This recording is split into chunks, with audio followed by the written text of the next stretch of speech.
up. Did you see that Carson Wentz got benched in favor of Jalen Hurts? We'll talk about that. The biggest upset of the weekend, probably the New York Giants handling their business against Russell Wilson, DK Metcalf, and the Seattle Seahawks. And oh, by the way, the wife of Baker Mayfield. I heard she called me out. Is that right? We'll talk about First Takes in the house. Oh, yeah. Probably the New York Giants. Excuse me, Stephen A. Can I get a how about them New York football Giants pulling off the upset against Seattle, Super Bowl favorite in one of the toughest stadiums to play with their backup quarterback, Colt McCoy. Joe Judge doing a heck of a job. Huge props to him. New York is 5-7, first in the division. Welcome to First Take, everybody. Thank you so much for being with us this morning. I hope you had a wonderful weekend. He is Stephen A. Smith. He's Max Kellerman. I'm Molly Karam Rose. Yes. Yes. First of all, good morning. Good morning, Molly. Is fly. The outfit, as usual, is fly. Hairdo slamming as well. Max Kellerman, you stepped out a little bit with the little shirt right there, looking smooth, nice crew cut, all of that good stuff. I do have a complaint though, and it's not about either one of y'all. The producers. I mean, where's our opening music? I mean, we just come right on without any music or anything. You're like the open, Stephen A. The beat matters. That's all I'm trying to say. That's all I'm trying to say. Beat matters.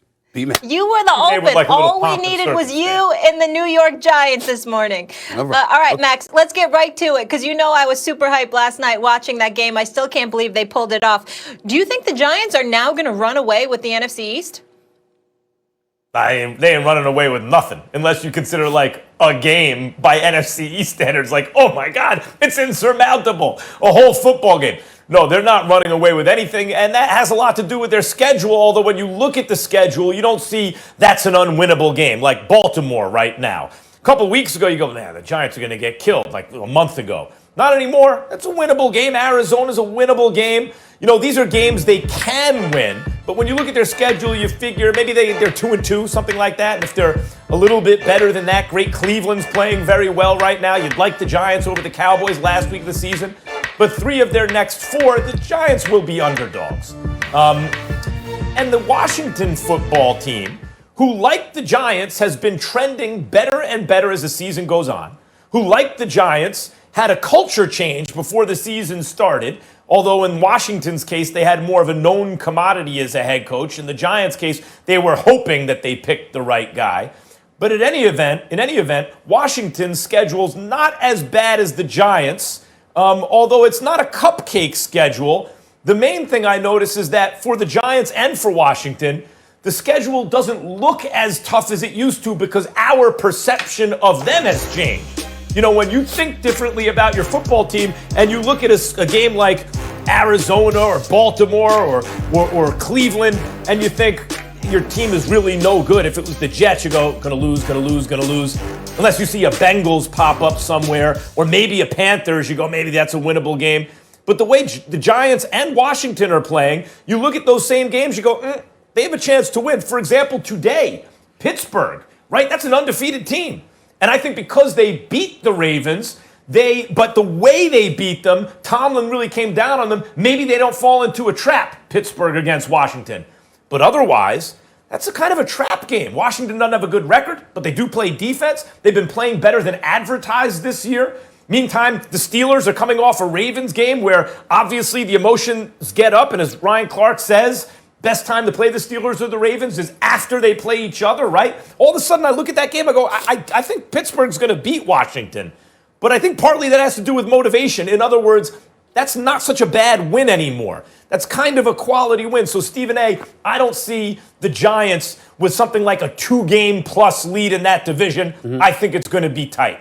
Max, I got to tell you something, man. I mean, listen, I can't definitively say this, but I think it's possible. I think it's possible that they can run away with the NFC East. First of all, the Eagles are trash. We're just there. They're trash. All right, that's number one. All right, you get them out of the way. Then you got Washington, okay? Washington's got Pittsburgh. They've got San Francisco. They've got Seattle. They've got Carolina on their schedule. I mean, Washington could end up folding for the rest of the season. We can't summarily dismiss that their defense is real. Offensively, they're challenged. We understand that. So you got to look at it from that perspective. The Dallas Cowboys are the Dallas Cowboys. What can go wrong will go wrong. And it'll start tomorrow night even more so snowballing because Lamar Jackson will probably be back. The Baltimore Ravens playoff lives are on the line, and they're going up against the Dallas Cowboys. So what a convenient element on their schedule. So I'm going to look at it from that perspective. And then last but not least, I got to take this into account.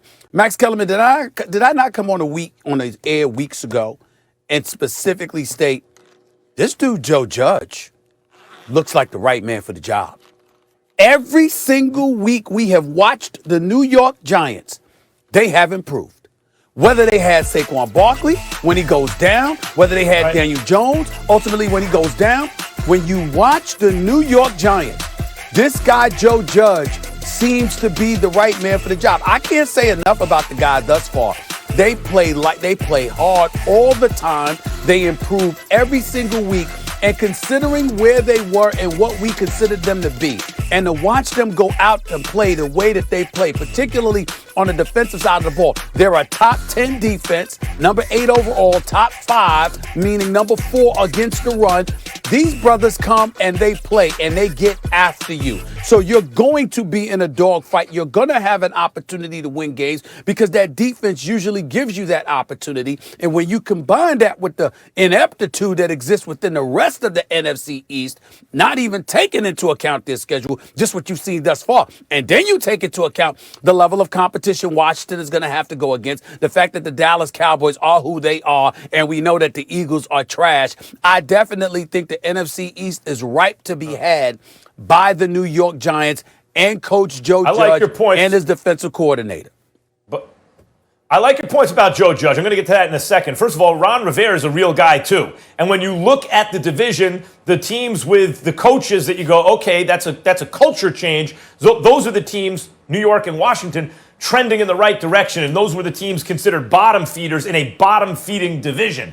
So I have to say that about Washington, who usually I think is the weakest team in the division. As far as Joe Judge is concerned, you were right about Joe Judge. Joe Judge, when you do those kind of hard-nosed tactics with the players, you're hard on the players, you're hard on the coaches, early on as a rookie head coach, that could backfire. You have to do it with substance. You have to do it in a way where the team believes that you care about their best interests, right? And Joe Judge has pulled that off so far. It seems to me he's gotten buy-in, and that's great. I'm a huge Giants fan. That's great. I'll say something else. Colt McCoy is a solid NFL backup, but that's what he is, a backup. 100 yards, a touchdown, and an interception, and the Giants were able to beat Seattle with a backup. Daniel Jones, I'd say, is an average or maybe still a tick below average starter, only in his second year, so maybe he can be better than that by next year. But an average-ish starter obviously gives you a premium over an average-ish backup, and Colt McCoy just won a game. So they should get better when Daniel Jones gets back, and so far his rehab is promising. All that